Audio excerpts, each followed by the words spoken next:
प्यारे बच्चों, आज हम लोग बात करने वाले हैं क्लास 12th का बेहद इंपॉर्टेंट टॉपिक पराश्रय और पराश्रय दाब क्या होता है।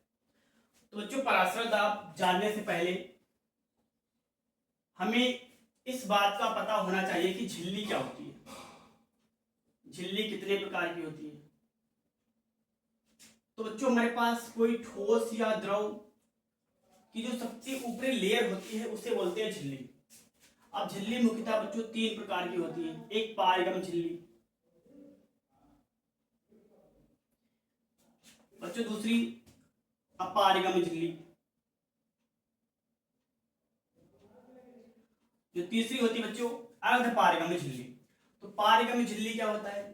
एक ऐसी झिल्ली जिसमें विलेय तथा विलायक की दोनों के कण झिल्ली को पार कर जाए, उसे बोलते हैं पारगम झिल्ली। और अपारगम झिल्ली एक ऐसी झिल्ली जिसमें ना तो विलेय के कण और ना ही विलायक के कण झिल्ली को पार कर पाए, उसे बोलते हैं अपारगम झिल्ली।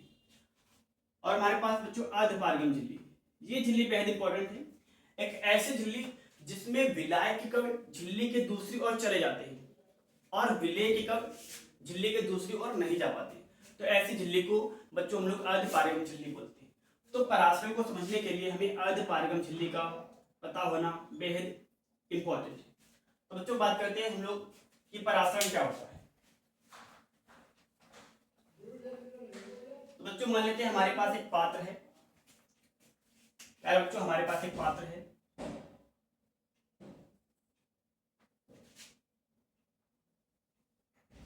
जिसके बीच में बच्चों हम लोगों ने एक अर्धपारगम झिल्ली को लगा रखा है। इसके बीच में हम लोगों ने एक अर्धपारगम झिल्ली को लगाया हुआ है।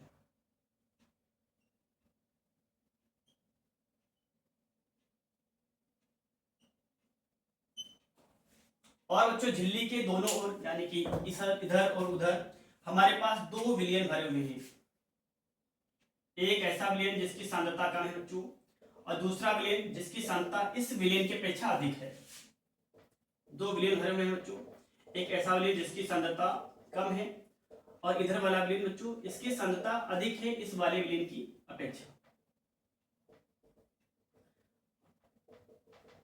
अच्छा, तो विलयन में सांद्रता का मतलब क्या होता है? तो सांद्रता का मतलब होता है बच्चों विलयन के अंदर उपस्थित विलेय पदार्थ की मात्रा।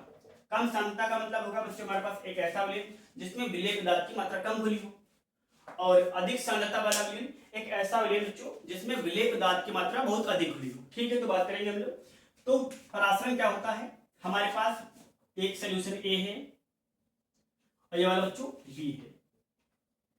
इसके अंदर भी बच्चों विलेय और विलायक के कण मौजूद हुए हैं, विलेय और विलायक के अणु उपस्थित हैं,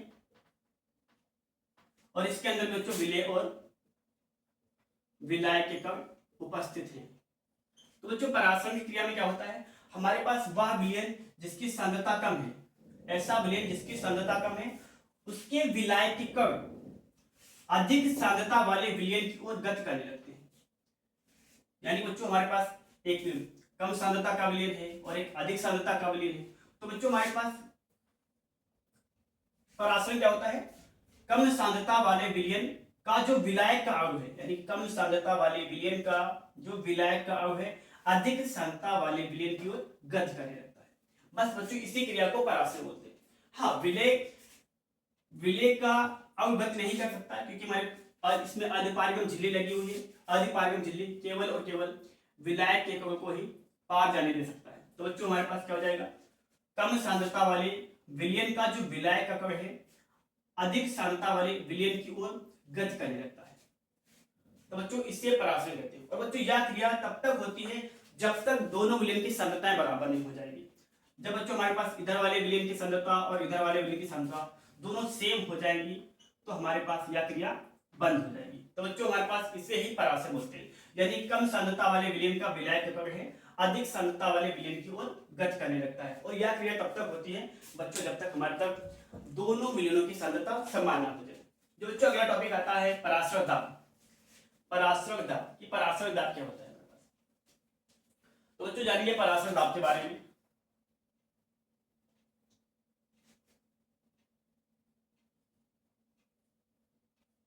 तो बच्चों, पराश्रय दाब क्या होता है? तो बच्चों, हमारे पास जो पराश्रय की क्रिया हो रही होती है ना, अगर उसको रोकना है, यानी कि हमारे पास जो विलायक के कम सांद्रता वाले विलयन के जो विलायक के कण थे अधिक सांद्रता वाले विलयन की ओर गति कर रहे थे, हम चाहते हैं ये रिएक्शन यानी कि ये क्रिया रुक जाए, तो हम इधर से एक दाब लगाते हैं, एक ऐसा दाब, एक उचित दाब जिससे हमारे पास इतना फोर्स लगे कि जो इधर से विलायक के कण गति कर रहे थे वो इधर जाना बंद कर दे। सीधी सी बात है, अगर हम इधर से धक्का लगाएंगे तो जो इधर के लोग आ रहे थे वो आना बंद कर देंगे। यानी कि एक ऐसा दाब कि हमारे पास इतना उचित दाब होना चाहिए कि हमारे पास जो उधर के विलायक के कण अधिक सांद्रता वाले विलयन की ओर गति कर रहे थे वो इधर आना बंद कर दे। इतना भी दाब नहीं लगाएं कि हमारे पास अधिक सांद्रता वाला विलयन था उसके विलायक के कण कम सांद्रता वाले विलयन की ओर चले जाए, ये तो गड़बड़ हो जाएगा। यानी कि एक ऐसा दाब जिसमें हमारे पास जो कम सांद्रता वाले विलयन का जो विलायक का कण था इधर गति कर रहा था वो इधर गति करना बंद कर दे। इतना भी दाब न लगाएं कि हमारे पास जो अधिक सांद्रता का विलयन था उसके विलायक के कण इधर गति करने लगे। विलयन के तो कण गति कर नहीं सकते क्योंकि बच्चों हमारे पास अर्ध पारगम्य झिल्ली है, तो अगर अधिक दाब लगाने से क्या होगा, हमारे पास जो अधिक सांद्रता का विलायक था इधर गति करने लगेगा, जो कि हमें बिल्कुल नहीं लगाना। एक ऐसा उचित दाब जिसके बाद हमारे जो कम सांद्रता का विलायक था, कम सांद्रता वाले विलयन का विलायक था उधर गति ना कर पाए। तो बच्चों एक ऐसा दाब कि हमारे पास जो पराश्रय की क्रिया को रोक दे। जैसे हम दाब लगाएंगे तो बच्चों हमारे पास जो विलायक का कण है ना अधिक सांद्रता की ओर गति करना बंद कर देगा। तो बस बच्चों इसी दाब को, यानी कि एक ऐसा दाब जो पराश्रय की क्रिया को रोक दे, उस दाब को बच्चों हम लोग पराश्रय दाब कहते हैं। तो बच्चों आई होप वीडियो समझ आएगी। बच्चों जानकारी चली गई तो लोग लाइक करो, कमेंट करो, अपने उसमें से करो।